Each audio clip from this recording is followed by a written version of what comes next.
അഗ്നിപരീക്ഷ scripted ആണോ? നിങ്ങൾക്ക് അങ്ങനെ തോന്നിയോ? എനിക്ക് അങ്ങനെ തോന്നുന്നുണ്ട്. കാരണം ബിഗ് ബോസ് നമ്മൾ പലപ്പോഴും കണ്ടിട്ടുണ്ട് അല്ലേ. ബിഗ് ബോസിനകത്തൊരു സ്ക്രിപ്റ്റ് നടക്കൂല എന്ന് നമുക്ക് നല്ലതുപോലെ അറിയാം. കാരണം അത് 24/7 ആണ്. ആ ഷോക്ക് ഒരു ഔട്ട്ലൈൻ ഉണ്ട്. പക്ഷേ ഇന്നിപ്പോ നമുക്കറിയാം 4 പേര് മൊത്തത്തിൽ ഔട്ടായി. ആരൊക്കെയാ? റാഷ, ബിജു തോമസ്, അതുപോലെ നിതിൻ, ആരാധ്യ. ഈ 4 പേര് ഔട്ടാക്കിയ ആ ഒരു പ്രൊസീജിയർ അത് കറങ്ങി കറങ്ങി കറങ്ങി ഒരു സ്റ്റാർട്ടിംഗ് പോയിന്റിൽ നിന്നും ചുറ്റി വളച്ച് എൻഡിങ് പോയിന്റിലേക്ക് അവിടെ കൊണ്ട് എത്തിച്ച പോലെ എനിക്ക് ഫീൽ ചെയ്തു. ഇത് ശരിക്കും സ്ക്രിപ്റ്റഡ് ആണോ എന്ന് വെച്ച് കഴിഞ്ഞാൽ എൻ്റെ കയ്യിൽ ഒരു ഉത്തരവും ഇല്ല. കാരണം ഇതൊക്കെ റിയാക്ട് ചെയ്യേണ്ടത് ആരാണ്? ഇതിനകത്ത് വന്ന് മത്സരിച്ചിട്ടുള്ള കണ്ടസ്റ്റൻസ് ആണ്. കാരണം ഞാൻ നോക്കുമ്പോൾ ഒരു ടാസ്ക് തോക്കുന്നു, അങ്ങനെയുള്ളവർ ഔട്ടാക്കുക, ഓക്കെ ഫൈൻ, അതൊക്കെ ശരിയാണ്. ഇത് ഒന്നാമത്തെ കാര്യം 2 ദിവസമേ ആയിട്ടുള്ളൂ. ഈ 2 ദിവസത്തിൽ ഒരു ദിവസം മാത്രമാണ് കണ്ടസ്റ്റൻസിനെ ആര് നേരിട്ട് കണ്ടിരിക്കുന്നത്? ജഡ്ജസ് നേരിട്ട് കണ്ടിരിക്കുന്നത്. ഒരു ദിവസം കൊണ്ട് കണ്ട ഒരാളെ എങ്ങനെയാണ് സഡൻലി അവരുടെ ക്യാരക്ടർ മനസ്സിലാക്കാനും അവരുടെ പേഴ്സണാലിറ്റി മനസ്സിലാക്കി അവരെ തൊട്ടടുത്ത ദിവസം എവിക്ട് ചെയ്യാനും പറ്റുക എന്നുള്ള കാര്യം എനിക്ക് അറിഞ്ഞുകൂടാ. ഇതെവിടെ നിൽക്കട്ടെ, ഫസ്റ്റ് ഡേ 2 ടീമായിട്ട് തിരിച്ചിട്ട് നടത്തിയിട്ടുണ്ടായിരുന്നു ഒരു ടാസ്ക്, അതായത് മണിച്ചിത്രത്താഴ്. അതിനുശേഷം ആദ്യത്തെ 20 പേര് എന്താ പറയുക മെയിനായിട്ട് കൊണ്ടുവന്ന് അന്നവരെ വെച്ച് ടാസ്കുകളൊക്കെ നടത്തി. അപ്പൊ ആദ്യം ഒരു 20 പേര് ഔട്ടായിരുന്നില്ലേ? എന്തിനാണ് അവരെ വീണ്ടും ഇതിനകത്തേക്ക് കൊണ്ടുവന്നത് എന്നാണ് എൻ്റെ ചോദ്യം. കാരണം ആ ടാസ്കിന്റെ ആവശ്യകത എന്തായിരുന്നു? മണിച്ചിത്രത്താഴ് എന്ന് പറയുന്ന ഒരു ടാസ്ക് ഇല്ലായിരുന്നെങ്കിലും എന്ത് വ്യത്യാസമാണ് ഈ ഷോയിൽ വരാനായിട്ടിരുന്നത്? കാരണം ഞാൻ ഒന്ന് ചോദിച്ചോട്ടെ, മണിച്ചിത്രത്താഴ് ടാസ്ക് ജയിച്ച 20 പേർക്ക് എന്ത് പ്രയോറിറ്റിയാണ് ആ ആദ്യം തോറ്റ 20 പേരിൽ നിന്നും കിട്ടിയത്? That's my question clearly. അപ്പൊ എനിക്കിത് ടോട്ടലി ഇന്നിപ്പോ കണ്ടപ്പോ ഇന്ന് ജനറലി നടന്ന എന്തുവാ, ഈ സിറ്റിംഗ് ഇരിക്കുന്ന ലെവലിൽ വെച്ച് 4 ടീമായി ഡിവൈഡ് ചെയ്യുന്നു, 4 പേർക്കും സെയിം ടാസ്ക് കൊടുക്കുന്നു. ഇതിനകത്ത് തന്നെ ആദ്യത്തെ ടീം കളിക്കുമ്പം നമുക്ക് നല്ല തുടക്കമാണ്, പാളും. അത് കാണുന്ന 2ാമത്തെ ടീം അത് ഇമ്പ്രൂവ് ചെയ്യും, 3ാമത്തെ ടീം കുറച്ചുകൂടി ഇമ്പ്രൂവ് ചെയ്യാൻ നോക്കും, 4ാമത്തെ ടീം ഇമ്പ്രൂവ് ചെയ്യാൻ നോക്കും. അതിനുള്ളൊരു സാധ്യതയല്ലേ ഉള്ളത്. ഇന്നലെയും മെനിങ്ങാന്നൊക്കെ ഇവർക്ക് 3 ടീമുകൾക്കും വെറൈറ്റി ടാസ്കുകളായിരുന്നു കൊടുത്തുകൊണ്ടിരുന്നത്. പക്ഷെ ഇന്ന് വന്നപ്പോൾ സെയിം ടാസ്കായി. ചില സമയത്ത് വെറൈറ്റി ടാസ്ക് കൊടുക്കുമ്പോൾ നമ്മൾ പ്രേക്ഷകർ തന്നെ ചോദിക്കും, നിങ്ങൾ എന്തിനാ ഇങ്ങനെ വെറൈറ്റി ടാസ്ക് കൊടുക്കുന്നേ? കാരണം എല്ലാവർക്കും ഒന്ന് കൊടുത്താൽ പോരെ, ചിലർക്ക് പാടുള്ളതും ചിലർക്ക് എളുപ്പമുള്ളതും നമ്മൾ ചോദിക്കും. ചില സമയം ഇന്നിപ്പം കൊടുത്ത പോലെ എല്ലാവർക്കും ഒരുപോലത്തെ സാധനം കൊടുക്കുമ്പോൾ നമ്മൾ ചോദിക്കും, ഇതിപ്പോൾ ആദ്യം ചെയ്തവര് ഇത് നോക്കി നിൽക്കുമല്ലോ, ആദ്യം ചെയ്തവര് ഇത് തെറ്റുണ്ടാക്കുമ്പോൾ 2ാമത് ചെയ്യാൻ പോകുന്നവർക്ക് അതൊന്ന് ക്ലിയർ ആക്കി പോവാമല്ലോ, അപ്പൊ അത് അവർക്ക് കിട്ടുന്ന എക്സ്ട്രാ ഒരു ബെനിഫിറ്റ് അല്ലേ എന്ന് തോന്നും. ഇതിനകത്ത് ഇന്ന് രഞ്ജനിയുടെ പൊളപ്പാണ് ഞാൻ ആലോചിച്ചുകൊണ്ടിരുന്നത്. എൻ്റെ പൊന്നു മക്കളെ, ഞാൻ ആലോചിച്ചുകൊണ്ടിരിക്കുക പ്രണവിൻ്റെ അടുത്തും ലളിതയുടെ അടുത്തും ശ്യാമിൻ്റെ അടുത്തും ഒക്കെ എന്താണ് ഇവിടെ ചെയ്തുകൊണ്ടിരുന്നത് എന്നുള്ള കാര്യമാണ് ഞാൻ ആലോചിച്ചുകൊണ്ടിരുന്നത്. പേരുകൾ തമ്മിൽ എനിക്ക് അങ്ങോട്ടും ഇങ്ങോട്ടും കൺഫ്യൂഷൻ ആവുന്നുണ്ട്. അപ്പോ ഇവരുടെ അടുത്തൊക്കെ ഈ 10 സെക്കൻഡ് ഡിസ്കസ്, താഷി ശ്യാമല്ല താഷി, അപ്പം 10 സെക്കൻഡ് കൂടി ഒന്ന് റീഡിസ്കസ് ചെയ്യാൻ കൊടുത്ത് 10 സെക്കൻഡ് കൈ കൊണ്ടത് ഇങ്ങനെ ആകുന്ന 10 സെക്കൻഡ് ഡിസ്കസ് ചെയ്യാൻ കൊടുത്തിട്ട് ആ ഡിസ്കഷന് പറ്റാത്തത് കൊണ്ട് ഭയങ്കര ഫയർ ആവുന്നു. ഇതൊക്കെയാണ് ഞാൻ ആലോചിക്കുന്നത്. ഇത് അഗ്നിപരീക്ഷ എന്ന് പറഞ്ഞു കഴിഞ്ഞാൽ നിങ്ങൾ നിങ്ങളുടെ ടാസ്കിൽ കാണിക്കുക അഗ്നിപരീക്ഷ. കുറെ എണ്ണങ്ങൾ ഇന്നലെ മുതലേ വന്ന് പറയുന്നുണ്ട്, എന്താടാ നിനക്കെന്താ നീ എന്താ ഇങ്ങനെ പറയുന്നത്? Ranjini perfect, Akhil Marar perfect, Riya Saleem perfect, നീ പോയി അവിടെ ജഡ്ജായിട്ടിരി. എൻ്റെ പൊന്നു മക്കളെ, യൂട്യൂബിൽ റിവ്യൂ ഇടാനായിട്ട് ഞാൻ മാത്രമല്ല എല്ലാവരും ഉണ്ട് റിവ്യൂ ഇടാൻ. ആരെങ്കിലും ഇന്നലെ പറഞ്ഞു, ഇന്നലെ എല്ലാവരുടെയും റിവ്യൂ, നിങ്ങളുടെ അത്രയും പേരുടെ കമൻസ് കണ്ടിട്ട് ഞാൻ പോയി നോക്കി, റിവ്യൂ ചെയ്യുന്ന എല്ലാവരുടെയും എടുത്ത് നോക്കിയപ്പോൾ ഒരു ഒറ്റ മനുഷ്യനും ഈ ജഡ്ജിങ് പാനലിനെ സപ്പോർട്ട് ചെയ്ത് ഇന്നലെ സംസാരിച്ചിട്ടില്ല. അതാണ് നിങ്ങളുടെ മിസ്റ്റേക്ക്. നിങ്ങൾ ഇതിനെ കാണേണ്ടത് ഒരു ഷോ ആയിട്ടാണ്. പറഞ്ഞ മനസ്സിലായോ? അല്ലാതെ അവര് നമ്മുടെ മുന്നത്തെ ആൾക്കാർ കേട്ടോ, അപ്പൊ നമുക്ക് ഇവരെ അടുത്ത് കെട്ടിപ്പിടിച്ച് വെക്കുക, ആ ലെവലിൽ നിങ്ങളിത് കാണാൻ പോകരുത്. ഇവിടെ ആ എക്സ് കണ്ടസ്റ്റൻസിനല്ല ഇവിടെ ഇമ്പോർട്ടൻസ് വരുന്നത്. They are only the judges. ഇവിടെ പുതുതായിട്ട് വരുന്ന കണ്ടസ്റ്റൻസിനാണ് വാല്യൂ ഉള്ളത്. ഇത് മറ്റവരെ മൊത്തം എടുത്ത് ചുമ്മയാണ്. ബിഗ് ബോസ് നന്നാമത്തിന്റെ പ്രധാന കാരണം നിങ്ങൾ പ്രേക്ഷകരാണ്. അപ്പൊ അതുകൊണ്ട് ജഡ്ജസ് നല്ല രീതിക്ക് ഓവർ ആവുന്നുണ്ട്, എസ്പെഷ്യലി രഞ്ജിനി. ഫയർ ആവേണ്ടടുത്ത് ഫയർ ആവണം. ഫസ്റ്റ് എപ്പിസോഡിൽ ഇവരെല്ലാവരും അടിപൊളി, ആരെങ്കിലും നെഗറ്റീവ് പറഞ്ഞു, എല്ലാവരും നല്ല റെസ്പോൺസ് ആയിരുന്നു പറഞ്ഞുകൊണ്ടിരുന്നത്. ഇന്നലെ ഭയങ്കരമായി ഓവർ ചെയ്ത് ചളമാക്കി ഏറിപ്പോയി, രഞ്ജിനി ഏറിപ്പോയി. ഇന്നിപ്പം നടന്നതും ഇന്നത്തെ ബാക്കി എല്ലാ ഇൻസിഡൻസും പോട്ടെ, 10 സെക്കൻഡ് അവസാനം 10 സെക്കൻഡ് ഡിസ്കസ് ചെയ്യാൻ കൊടുത്തിട്ട് എന്താണ്ടൊക്കെയോ ഒരാളെ വെടിവെച്ച് കൊന്ന ഒരു കൊലയാളിയോട് പോലും പോലീസ് ഇങ്ങനെ ട്രീറ്റ് ചെയ്യില്ല. ആ ഒരു ലെവലിലുള്ള ഞാൻ നോക്കി അങ്ങ് ഭീകരം അവിടെ കിടന്നുള്ള ആട്ടം. എനിക്ക് മാത്രമാണോ തോന്നിയത് എനിക്ക് അറിഞ്ഞുകൂടാ. ബാക്കിയുള്ളവരുടെ നോക്കേണ്ടയോ പറയണ്ടയോ അത് കോപ്പി അടിക്കേണ്ടയോ കാര്യം എനിക്കില്ല. ഞാൻ എൻ്റെ ഒപ്പീനിയനാണ് പറയുന്നത്. നിങ്ങൾക്ക് എന്ത് വേണമെങ്കിലും ഇതിൻ്റെ താഴെ കമൻറ്റ് ചെയ്യാം. അപ്പോൾ ഇന്ന് 4 പേര് ഔട്ടായി. അതിലേക്ക് നമുക്ക് വരാം, ആ കേസിലേക്ക് വരാം. കുറേ കാര്യങ്ങളൊന്ന് പറയാനുണ്ട്. അപ്പോൾ ആദ്യമായിട്ട് എൻ്റെ മൂൺലൈറ്റ് മീഡിയയിലോട്ട് കയറി വരുന്നവർ ആ സബ്സ്ക്രൈബ് ബട്ടൺ ഒന്ന് ചവിട്ടിപ്പൊട്ടിച്ച് നിങ്ങളുടെ ലൈക്ക് എനിക്ക് തരിക. അതെനിക്ക് കിട്ടുന്നൊരു മോട്ടിവേഷനും കോൺഫിഡൻസും ആണ്. നിങ്ങളുടെ ഒപ്പീനിയൻ താഴെ പറയണം. FBയിലോ ഇൻസ്റ്റയിലോ ആണ് നിങ്ങൾ വീഡിയോ കാണുന്നതെങ്കിൽ മസ്റ്റായിട്ട് ഫോളോ ചെയ്യണം. യൂട്യൂബിൽ ഹൈപ്പ് ബട്ടൺ കൂടി ക്ലിക്ക് ചെയ്യണം. അപ്പോൾ ഇന്നത്തെ എപ്പിസോഡ് കണ്ടിട്ടേ വരാവൂ. ഇത് കഥയല്ല കേട്ടല്ലോ. അപ്പോൾ ഔട്ട് ഹൗസിൽ ഇരിക്കുന്നവർക്ക് റിസ്കി ആണ് ഇന്നത്തെ ദിവസം എന്ന് പറയുന്നുണ്ട്. പക്ഷേ ടുവാർഡ്സ് ദ എൻഡ് എപ്പിസോഡ് കണ്ടവർക്ക് അറിയാം ഔട്ട് ഹൗസിൽ ഇരിക്കുന്നവർക്ക് എന്താണ് റിസ്ക്. ഇവർക്ക് ഈ ഔട്ട് ഹൗസിൽ ഇന്നലെ ആയവർ, അതായത് മൊത്തത്തിൽ ഔട്ട് ഹൗസിലായത് ആരൊക്കെ ഉണ്ടായിരുന്നു?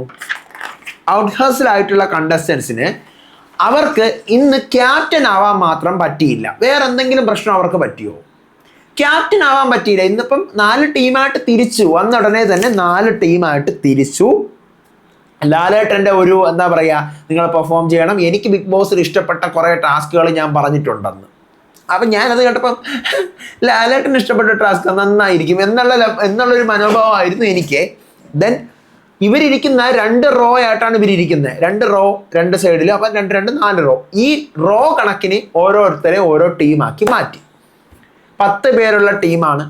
അപ്പോൾ ആ ടീമിനകത്ത് നമ്മുടെ ഡേഞ്ചർ സോണിലുള്ളവരുണ്ട്, പെൻഡന്റ് കിട്ടിയവരുണ്ട്, എല്ലാം ഉണ്ട്. അപ്പോൾ അതിനകത്ത് മാറ്റിയിട്ട് 10 പേരെയും വിളിച്ചിട്ട് ഓരോ ടീമിലും ആരാണ് ക്യാപ്റ്റൻ ആവാൻ പറ്റുന്നത് നിങ്ങൾ ക്യാപ്റ്റൻസി നോമിനേറ്റ് ചെയ്യണം.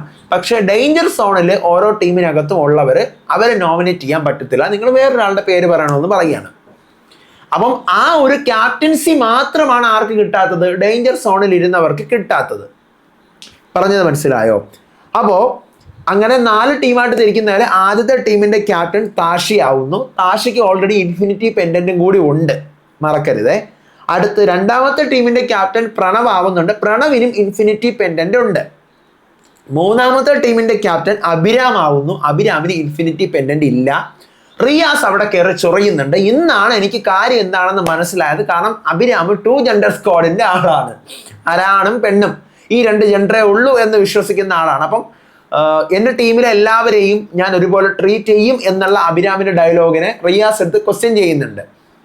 ആര് വന്നു കഴിഞ്ഞാലും ഒരുപോലെ ട്രീറ്റ് ചെയ്യുമോ? അപ്പോൾ എനിക്കവിടെ ജെൻഡർ പരമായി ഇത് റിയാസിനോ അല്ലെങ്കിൽ അഭിരാമിനോ ജെൻഡറിൻ്റെ ഇക്വാളിറ്റി കാണിക്കാനുള്ള സ്ഥലമോ, ജെൻഡർ 2 എണ്ണമേ ഉള്ളൂ എന്നോ ജെൻഡർ 100 എണ്ണമേ ഉള്ളൂ എന്നോ പറയാനുള്ള സ്ഥലമല്ല. നിങ്ങളുടെ 2 പേരുടെയും ഈ കാര്യം കാണാനല്ല നമ്മളിവിടെ വന്നിരിക്കുന്നത്. അത് ആദ്യം തന്നെ ഞാൻ വ്യക്തമാക്കുന്നു. ഞാൻ പറഞ്ഞു വന്നത് റിയാസ് വാദിക്കുന്ന LGBTQ ഞാൻ എതിരല്ല. ഞാൻ അതിനെ അക്സെപ്റ്റ് ചെയ്യുന്ന ഒരാളാണ്. അഭിരാം പറയുന്നതിനോടാണ് എനിക്ക് ഓപ്പോസിറ്റ് ഉള്ളത്. കാരണം മനുഷ്യരാണ്, ഓരോരുത്തർക്കും ഓരോ വികാരങ്ങളാണ്, ഓരോരുത്തരും ജീവിക്കട്ടെ, അവരവരുടെ ഇഷ്ടം, അങ്ങനെ കാണുന്ന ഒരാളാണ് ഞാൻ. പക്ഷേ ഇവിടെ അഭിരാമിൻ്റെ 2 ജെൻഡർ സ്ക്വാഡ് കാണാനോ റിയാസിന്റെ LGBTQ സപ്പോർട്ട് കാണാനോ അല്ല നമ്മൾ ഈ ഷോ കാണുന്നത്. അതിന് നമ്മൾ ബിഗ് ബോസ് കണ്ടോളാം. ബിഗ് ബോസിനകത്താണ് ആ പരിപാടീസൊക്കെ നമ്മൾ അവിടെ കണ്ടോളാം. ഇത് അഭിരാമ ടീമിന്റെ ക്യാപ്റ്റൻ എല്ലാവരും ഒരുപോലെ ട്രീറ്റ് ചെയ്യോടോ എന്നാൽ അത് കറക്റ്റ് പക്ക നമുക്ക് മനസ്സിലാവും. LGBTQ-നകത്തുണ്ടെങ്കിൽ താൻ അവരെ മാറ്റി നിർത്തത്തില്ലേ എന്നുള്ള ഒരു ലെവലില് ഇതാണ് ഇതും അഗ്നിപരീക്ഷണമായിട്ട് എന്ത് ജഡ്ജിങ് ആണ് ഉദ്ദേശിക്കുന്ന റിയാസെ മനസ്സിലാവുന്നില്ല. അപ്പോൾ ആ ക്വസ്റ്റ്യൻ അപ്പം അഭിരാം പറഞ്ഞത് എനിക്ക് ചോദിച്ചത് എന്താണെന്ന് മനസ്സിലായി, പക്ഷേ ഞാൻ എല്ലാവരും ഒരുപോലെ തന്നെ ട്രീറ്റ് ചെയ്യും, എനിക്ക് പറഞ്ഞു വന്ന് എന്താണെന്ന് മനസ്സിലാവുന്ന റിയാസ എന്ന് വളരെ വ്യക്തമായിട്ട് പറയുന്നുണ്ട്. അടുത്ത ഒരു ടീമിൻ്റെ ക്യാപ്റ്റൻ ലൊലിത ആവുകയാണ്. ഇൻഫിനിറ്റി പെൻഡൻ്റ് ഉള്ള ആളാണ് ലൊലിത. അപ്പോൾ ക്യാപ്റ്റൻസ് താഷി, പ്രണവ്, അഭിരാം, ലൊലിത. അതിനകത്ത് അഭിരാമിന് മാത്രമാണ് ഇൻഫിനിറ്റി പെൻഡൻ്റ് ഇല്ലാത്തത്. ഇന്ന് 4 പേര് എലിമിനേറ്റ് ആകും എന്ന് വളരെ വ്യക്തമായിട്ട് പറയുന്നുണ്ട്. ക്യാപ്റ്റൻസി കിട്ടിയ ഇവർ 4 പേരും സേഫായി. ഇൻഫിനിറ്റി പെൻഡൻ്റ് ഉണ്ടോ ഇല്ലേ, ഇവർ 4 പേരും സേഫാണ്. ദെൻ ഒരു ടാസ്ക് കൊടുക്കുന്നുണ്ട്, ഒരു സ്റ്റോപ്പ് വാച്ചിൻ്റെ ടാസ്ക് ആണ്. ശരിക്കും അത് കണ്ടുകൊണ്ടിരിക്കുന്ന ഏത് വ്യക്തിക്കും മനസ്സിലാവും തൊട്ടടുത്ത് വരുന്ന ടീമുകൾ ഇമ്പ്രൂവ് ചെയ്യുന്നു. പക്ഷേ ഇതിനകത്ത് വന്നിട്ടുള്ള മരമണ്ടരായിട്ടുള്ള ആൾക്കാരായത് കൊണ്ട് ഇവർക്കന്ന് ഇമ്പ്രൂവ് ചെയ്യാനായിട്ടുള്ള കാര്യങ്ങളൊന്നും അതിനകത്ത് ഇല്ലായിരുന്നു. വരുന്നത് വീണ്ടും പൊട്ടത്തെറ്റ് കാണിച്ചു വെച്ചോണ്ടിരുന്നു. ഞാൻ എല്ലാ ടീമിലും ഞാൻ പറഞ്ഞല്ലോ 40 കണ്ടസ്റ്റൻസ് ഉണ്ട്. എല്ലാ പേരും നമുക്ക് ഓർത്തു വെക്കാൻ പറ്റില്ല, പറയുമ്പോൾ മാറിപ്പോകും. കാരണം എല്ലാം കോമണേഴ്സ് ആയിട്ടുള്ള ആൾക്കാരാണ്. നമ്മൾ എല്ലാ പ്രാവശ്യവും ബിഗ് ബോസ് തുടങ്ങുമ്പോൾ തന്നെ നമുക്ക് 2-3 ദിവസം മുഖങ്ങളും പേരും ഒക്കെ കൺഫ്യൂഷനാണ്. പക്ഷെ നമ്മുടെ പ്രഡിക്ഷൻ ലിസ്റ്റും കൺഫേംഡ് ലിസ്റ്റും ഒക്കെ പറയുന്നുണ്ട്. നമുക്കത് മൈൻഡിൽ നമ്മൾ കുറേ ദിവസം റിപ്പീറ്റ് ചെയ്ത് നമ്മുടെ മൈൻഡിൽ അത് ഇരിക്കും.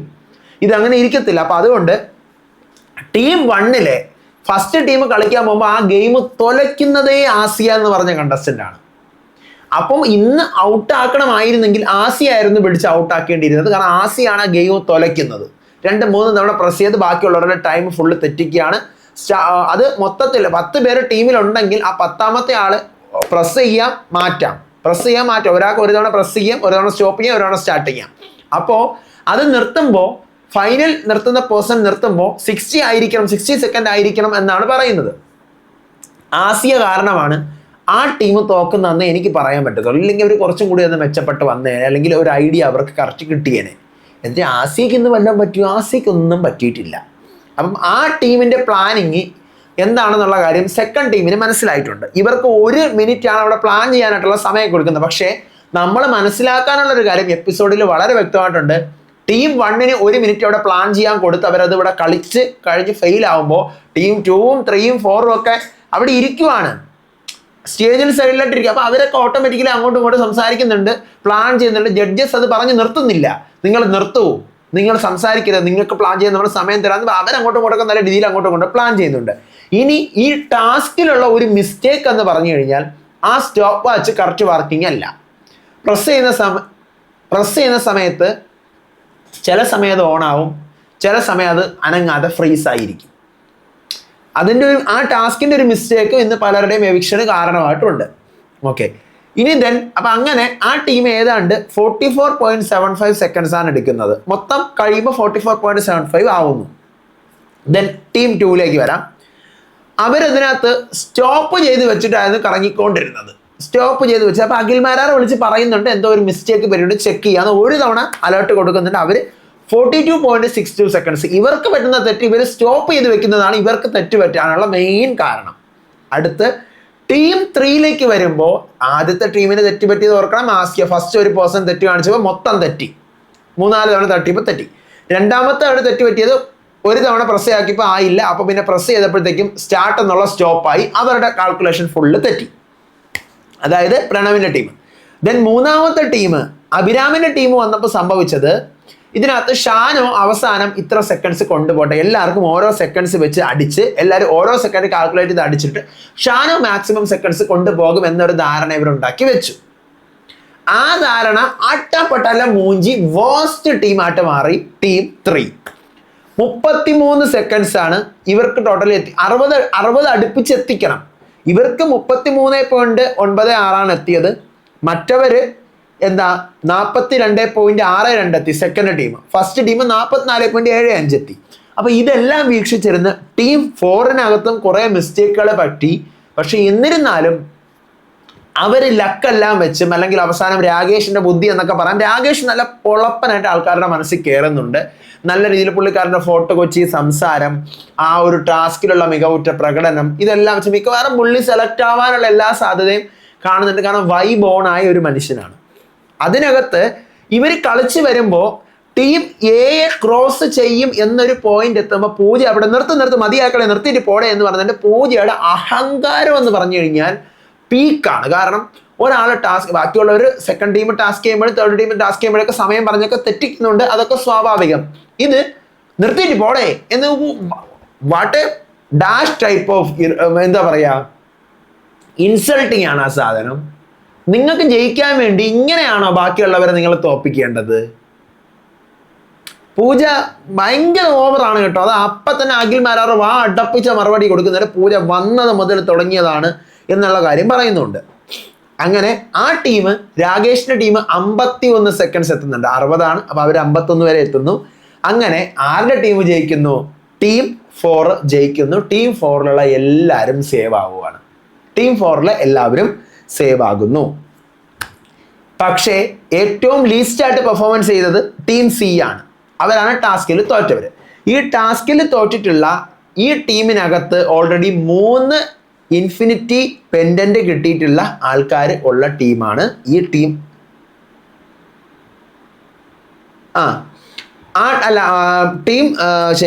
ടീം സി ആണ് തോറ്റത്.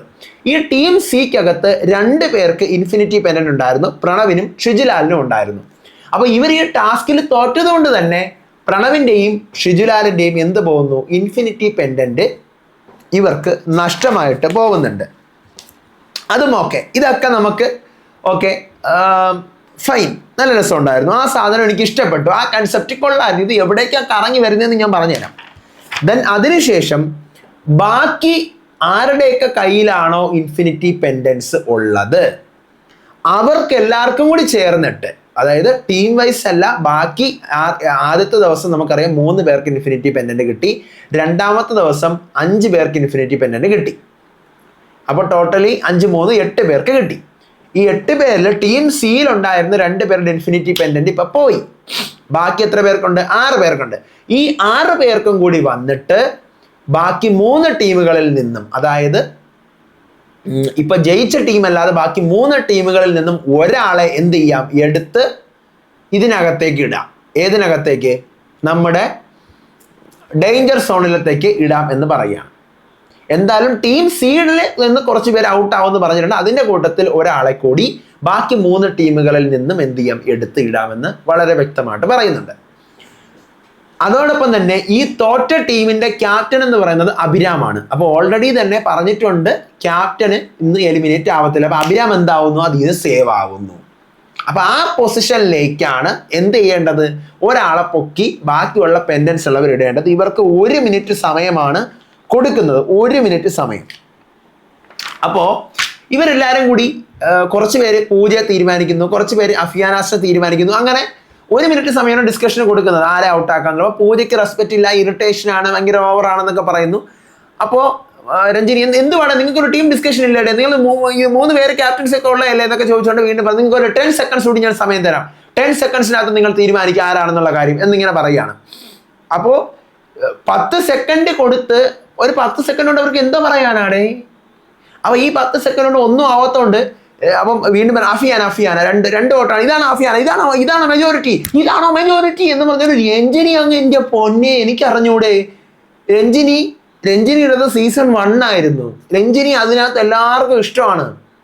ഞാൻ എപ്പോഴും എൻ്റെ അടുത്ത് നിങ്ങളുടെ ഓഡിയൻസ് ചോദിക്കുമ്പോൾ പറയും അൻസിഫിന്റെ പേഴ്സണൽ ഫേവറേറ്റ് കണ്ടസ്റ്റന്റ് രഞ്ജിനി തന്നെയാണ് എൻ്റെ പേഴ്സണൽ ഫേവറേറ്റ് കണ്ടസ്റ്റന്റ്. പക്ഷേ ഇപ്പോ രഞ്ജിനി ഇതിനകത്ത് കാണിച്ചുകൊണ്ടിരിക്കുന്നത് ഭയങ്കര ഓവർ ഷോയാണ്.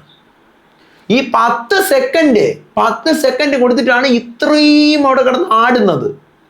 അപ്പോൾ എനിക്കത് വർക്കായില്ല, എനിക്കത് ഇഷ്ടപ്പെട്ടില്ല, ആ സാധനം എനിക്ക് ഇഷ്ടപ്പെട്ടില്ല. എന്നിട്ട് പറഞ്ഞുകൊണ്ടിരുന്ന സാധനം എന്തുവാ, ഇപ്പൊ നിങ്ങൾ ഡിസ്കസ് ചെയ്യാൻ തന്നതിനകത്ത് 3 ക്യാപ്റ്റൻസ് ഇല്ലായിരുന്നു. അതായത് 4 ടീമിന്റെ 3 ക്യാപ്റ്റൻ, ഈ പെൻഡന്റ് കിട്ടിയതിൽ 3 പേര് ക്യാപ്റ്റൻ ആണ്. നമുക്കറിയാം ആരൊക്കെ, നമ്മുടെ താഷി, പ്രണവ്, ലൊലിത, ഇവര് 3 പേരും ക്യാപ്റ്റനും കൂടിയാണ്, ടീം ക്യാപ്റ്റൻസ് ആണ്, പെൻഡൻസ് ഉള്ളവരാണ്. അപ്പൊ അതുകൊണ്ട് ഇവർ 10 സെക്കൻഡ് കൊണ്ട് തീരുമാനം ആയില്ല, പിടിച്ചു വാങ്ങി റനീഷ ഇവരുടെ പെൻഡന്റ്. അപ്പൊ ഞാൻ ഇത് എന്ത് ഡാഷ്, ഇതെന്തോ നീ കാണിക്കുന്നത്, 10 സെക്കൻഡ് കൊണ്ട് അവർക്ക് ഡിസ്കസ് ചെയ്യാൻ പറ്റാത്ത. അപ്പൊ തോന്നും പോലെ കൊടുക്കുക, തോന്നും പോലെ വാങ്ങിക്കുക. പക്ക സ്ക്രിപ്റ്റ് പരിപാടി എന്നോ അല്ലെങ്കിൽ തോന്നിവാസമോ എന്നൊക്കെ നമുക്കിതിനെ പറയാം. എന്നിട്ട് വീണ്ടും ഒരു തീരുമാനത്തിലെത്താത്തോണ്ട് എന്ത് ചെയ്യാൻ തീരുമാനിച്ച് അവസാനം അഫിയാനാസിനെ സെലക്ട് ചെയ്ത് അവിടെ കൊണ്ടുവന്ന് നിർത്തുന്നു.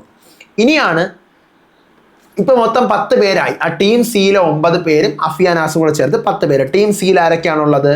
ശ്യാമ്, ആരാധ്യ, ഷാനോ തോമസ്, ബിജു തോമസ്, റാഷ, ഷിൻജിത്ത് ബാബു, സിനിയ, ഷിജു, രാകേഷ്, പിന്നെ ഇപ്പൊ വന്ന ഫിയാനാസ്. ഇവര് 10 പേര്. അപ്പൊ ഇവര് 10 പേരിൽ നിന്ന് 4 പേര് എവിക്റ്റ് ആവാൻ പോവുകയാണെന്ന് ജഡ്ജസ് പറയുന്നുണ്ട്. എന്നിട്ട് ജഡ്ജസ് ഇതിനകത്ത് കുറച്ച് പേര് ഞാൻ എവിക്റ്റ് ആക്കുന്ന ഡയറക്ട്ലി പറയാം. ബിജുവിനെ എലിമിനേറ്റ് ചെയ്യുന്നുണ്ട് ഫസ്റ്റ്, ബിജു തോമസിനെ. അപ്പൊ ഞാൻ ആലോചിക്കണം, ബിജു തോമസ് ഒക്കെ അത്യാവശ്യം ഇതിനകത്ത് എന്ത് ബേസിസിലാണ് ഇവർ ചെയ്യുന്നത്?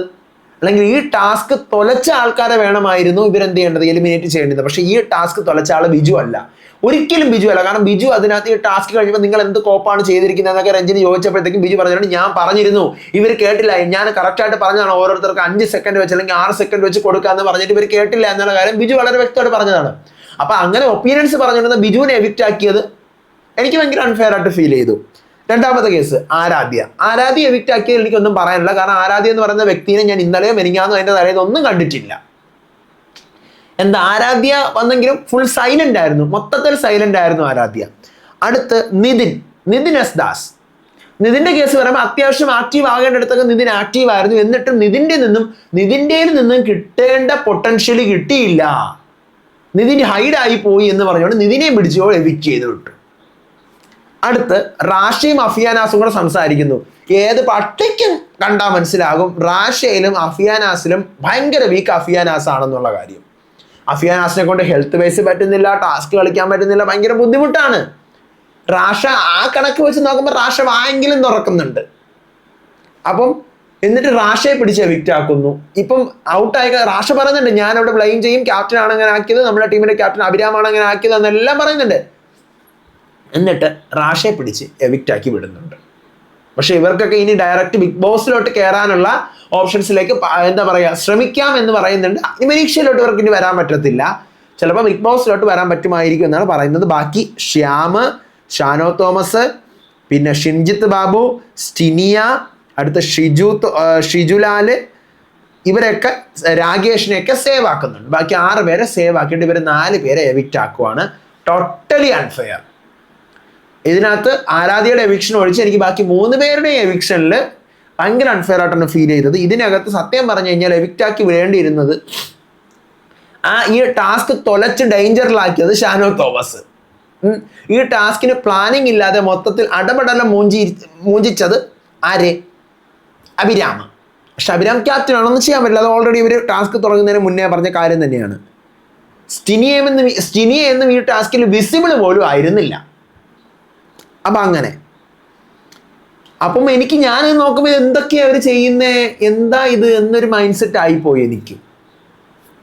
എന്തോ ഇത്രയേ ഉള്ളൂ ഇന്നത്തെ എപ്പിസോഡ്. ഇതാ സ്ക്രിപ്റ്റ് ആണോ തോന്നിവാസമാണെന്നത് കാണുന്നവർ കമന്റ്. ഇപ്പൊ കുറെ പേര് വരും നീ പോടാ നമുക്ക് ഇഷ്ടപ്പെട്ട് നീ കാണണ്ട എന്ന് പറയും. ഞാൻ സത്യം പറഞ്ഞാൽ ഇത് വിടുവാണ് മക്കളെ. ഞാൻ എൻ്റെ ബിഗ് ബോസ് 8ന്റെ അപ്ഡേറ്റ് ഒക്കെ ആയിട്ട് പോകുന്നതായിരിക്കും എനിക്ക് നല്ലത്. നോക്കാം, നമുക്ക് നാളത്തെ എപ്പിസോഡിന്റെ റിവ്യൂവും അപ്ഡേറ്റ് ഒക്കെ ആയിട്ട് ഞാൻ വരാം. അപ്പോൾ നിങ്ങൾ ചാനൽ സബ്സ്ക്രൈബ് ചെയ്യുക, നിങ്ങളുടെ ഒപ്പീനിയൻസ് പറയാം. അടുത്ത വീഡിയോ ആയിട്ട് വരുന്നവരേവർക്കും ബൈ.